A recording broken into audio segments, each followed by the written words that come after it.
She walked quietly into the lecture hall, a simple woman in a gray cardigan. When the elite professor forced her to solve an impossible equation, everyone exchanged smirks. They were about to witness mathematics history, and the most satisfying comeuppance this university had ever seen.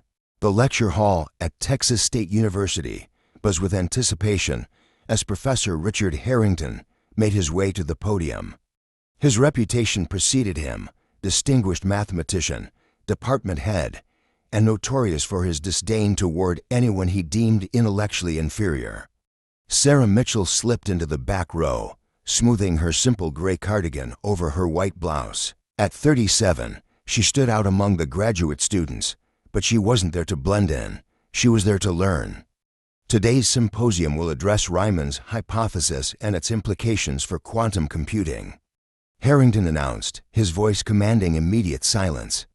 His silver beard and tailored blue suit projected authority as his eyes scanned the room, landing briefly on Sarah. His mouth twitched with subtle disapproval.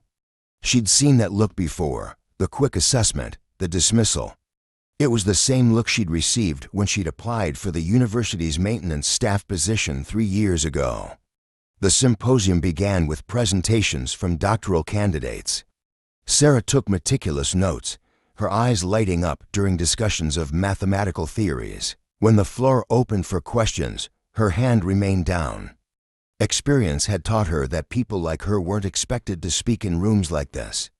During the break, Sarah overheard the students whispering. "Who's the cleaning lady taking notes?" One snickered.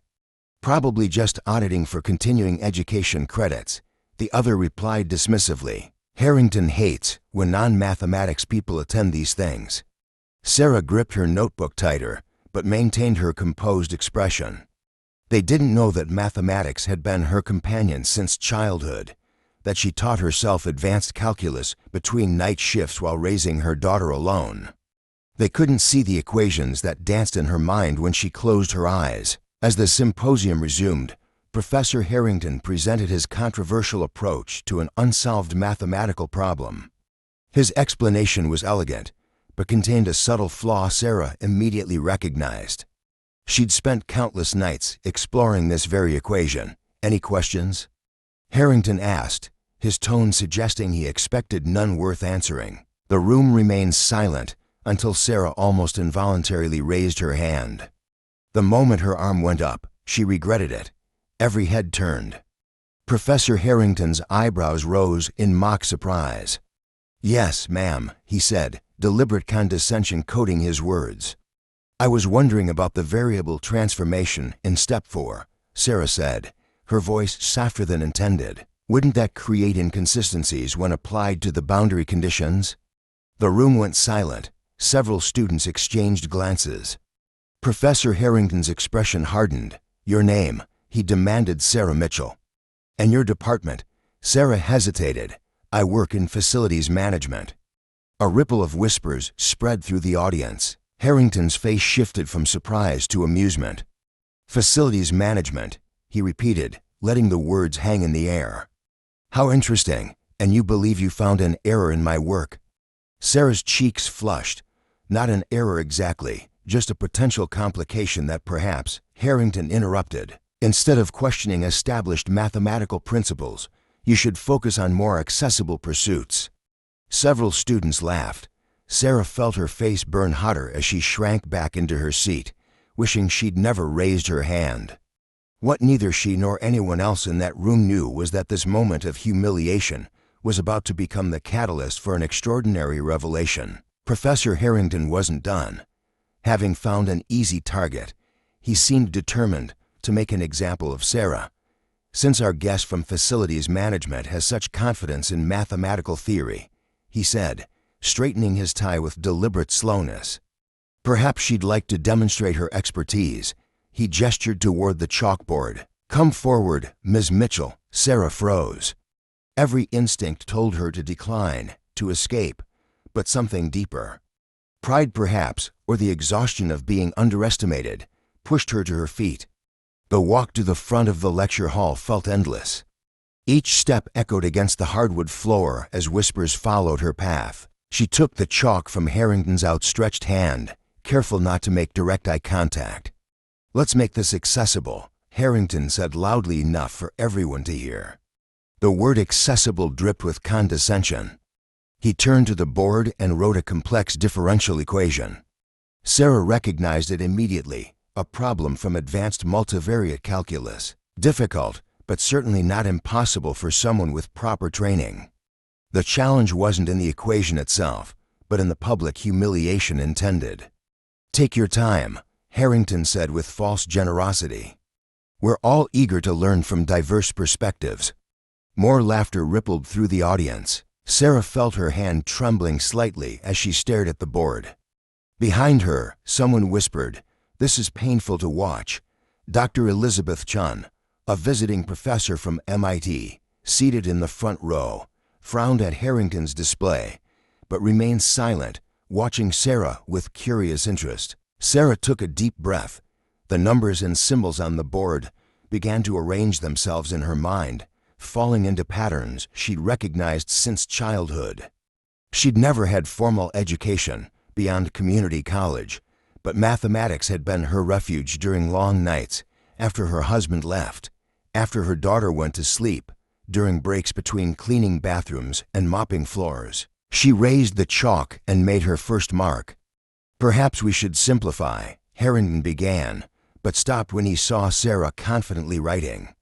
The room grew quiet as she worked methodically through the problem. Her initial nervousness faded as she lost herself in the elegant dance of mathematics.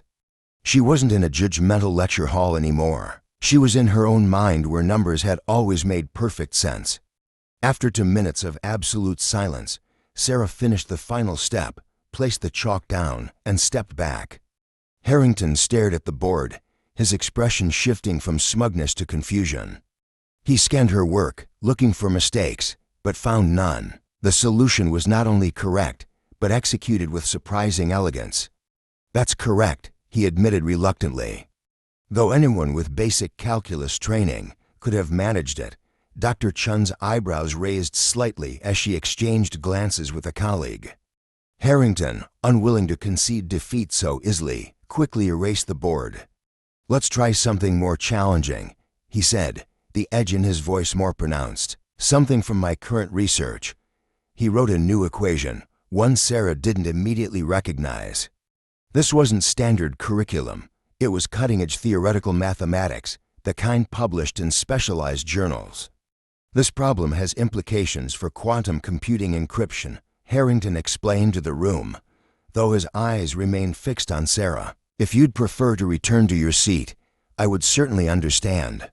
The challenge hung in the air like a gauntlet thrown.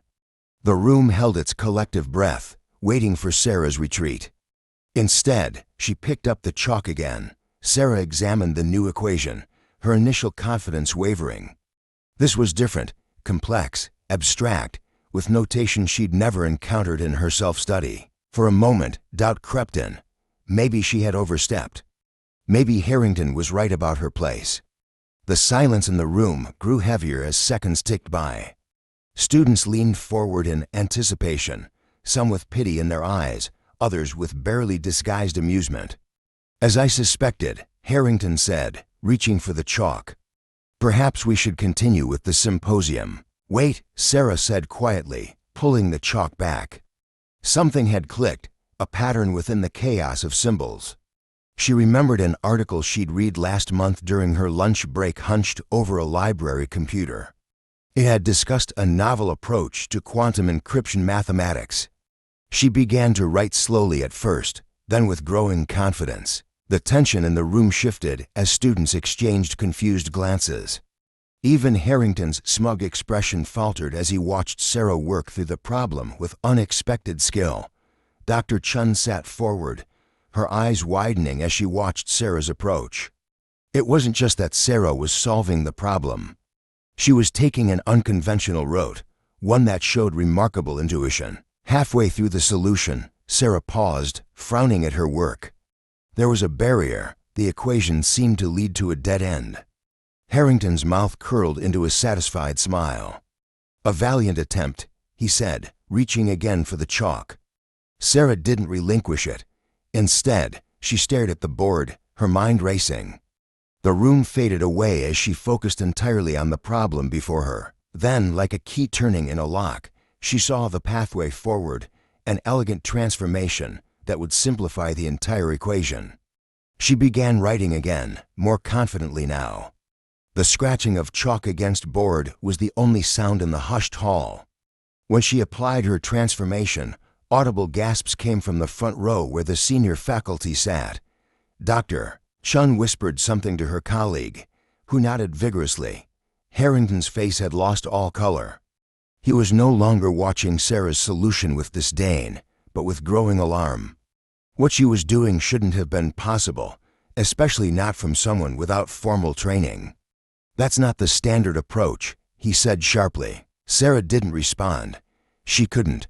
She was too deeply immersed in the mathematics, in a state of flow she'd experienced all her life when working with numbers. She wasn't just solving Harrington's problem. She was improving upon it, finding efficiencies he hadn't seen. As she neared completion, tensions had shifted dramatically. The students who had laughed earlier were now silent, their expressions a mixture of confusion and respect. The professors in the front row were whispering urgently among themselves. Harrington himself seemed caught between contradictory impulses, a desire to maintain his authority and a professional fascination with the mathematical insight unfolding before him. Sarah had nearly reached the solution when Harrington suddenly moved to the board, examining her work closely. His finger traced one particular transformation she had used. "The simplification," he said, his voice tight with contained emotion. "Where did you learn it?" Sarah finally looked at him directly. "I didn't learn it, I just saw it." Their eyes met in a moment of silent confrontation. The prestigious professor and the maintenance worker standing before an equation that was bridging their worlds in ways neither had anticipated. Before Harrington could respond, Dr. Chun stood up from her seat. "That's the Lao Takahashi method," she said, her voice carrying across the hall. "Except it was only published in the International Journal of Quantum Mathematics last month." She fixed Sarah with an intense stare. "How could you possibly know about it?" The question hung in the air as every eye in the room turned to Sarah. Sarah stared at the chalk in her hand, suddenly aware of the crossroads before her. For years, she had hidden her ability, convinced that no one would believe a single mother working maintenance could understand advanced mathematics. She'd been comfortable in the shadows, learning quietly, keeping her passion private. But now, exposed in the spotlight, she had to choose. Retreat into the safety of anonymity or stand in her truth. "I didn't know it was called the Lao Takahashi method," she said, her voice stronger now. "I've never had formal training beyond community college. Impossible." Harrington scoffed, though his voice lacked conviction. "These concepts require years of specialized education." Dr. Chun approached the board, examining Sarah's work more closely. "Yet, here it is, perfectly executed." She turned to Sarah. "How?" Sarah took a deep breath.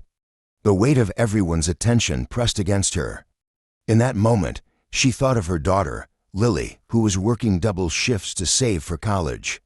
A daughter who had watched her mother shrink herself for years to avoid judgment. "Mathematics has always made sense to me," Sarah said simply. "When I look at equations, I see patterns, connections. Solutions reveal themselves if I look long enough." A student in the third row spoke up. "But you work in maintenance." "Why aren't you?" "Because life happens," Sarah interrupted, a hint of steel entering her voice. "I had my daughter young. Her father left. I needed stable work with health insurance." She gestured to the partially completed solution on the board. "This doesn't pay bills or provide health care for a child." The room fell silent as the reality of her circumstances settled over the academic audience. "But why attend this symposium?" Harrington asked, genuinely puzzled now rather than condescending. Sarah met his gaze steadily. "Because I love mathematics. Because learning doesn't stop when life gets complicated." The chalk felt heavy in her hand as she turned back to the board. The unfinished equation waited along with a decision that would change the trajectory of her life. She could stop now, return to her seat, go back to her predictable existence, or she could finish what she started and fully reveal the mind she'd hidden for so long. Sarah lifted the chalk and turned to face the problem once more. Her hand no longer trembled. "I'm going to finish this," she said, more to herself than to the room full of academics. And with that simple declaration, Sarah Mitchell stepped into her power, ready to show these elite mathematical minds exactly what a simple woman from facilities management could do. Sarah turned back to the board, chalk poised. The room fell completely silent, a hush so profound that the scratch of chalk against blackboard echoed like thunder. Her mind cleared as she re-entered the world of pure mathematics, where social hierarchies and academic credentials meant nothing against the absolute democracy of correct answers. She worked through the remainder of the problem with fluid grace, her hand moving confidently across the board. When faced with a particularly thorny section, she paused, tilted her head slightly, then took an unexpected approach, creating a substitution that simplified the entire equation. Dr. Chun gasped audibly. "She's using dimensional analysis to collapse the quantum variance," she whispered to her colleague. "I've never seen anyone approach it that way." Harrington stood rigid, his expression unreadable as Sarah's solution unfolded. It wasn't just correct. It was innovative, elegant, the kind of mathematical thinking that went beyond mere calculation. When Sarah placed the final value in a neat box and stepped back, no one spoke. The solution glowed on the blackboard like a revelation. It wasn't just that she had solved Harrington's challenge. She had improved upon it, found efficiencies that hadn't been published in any journal. Dr. Chun was the first to break the silence. "That's remarkable," she said, approaching the board. "You've collapsed 3 steps into 1 with this transformation." She turned to the room. "This isn't just correct, it's brilliant." A murmur spread through the audience. Students who had snickered earlier now looked at Sarah with undisguised awe. Several professors had pulled out their phones, discreetly photographing her work. Harrington cleared his throat. "While unconventional, I suppose the approach has merit." He conceded reluctantly. The words seemed painful for him to speak. "Merit?" Dr. Chun challenged, turning to him with raised eyebrows. "Richard, this solution could advance our understanding of quantum encryption mathematics. This is publishable work." Sarah stood quietly, chalk dust coating her fingers, feeling strangely detached from the commotion, beginning to stir around her. This hadn't been about proving anyone wrong. She'd simply answered the challenge before her as best she could. "Ms. Mitchell," Dr. Chun said, turning to face her directly, "have you documented any of your other mathematical insights?" Sarah hesitated. "I have notebooks, just things I work on at night when I can't sleep. Notebooks." Harrington repeated, his professional curiosity finally overtaking his pride. "What kind of mathematics do you explore?" "Different things." Sarah replied, suddenly self-conscious again. "Number theory mostly. Some work on prime factorization algorithms." Dr. Chun and Harrington exchanged startled glances. Prime factorization was at the heart of cryptography research, one of the most sophisticated areas of applied mathematics.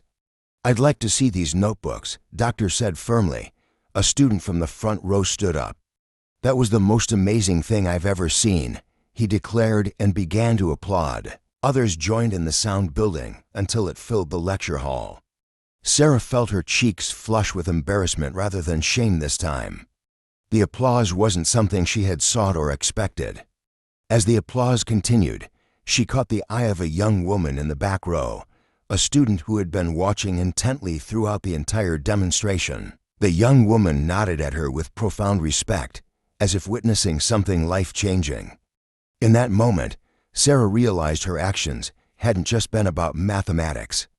She had become visible, truly visible, perhaps for the first time in her adult life.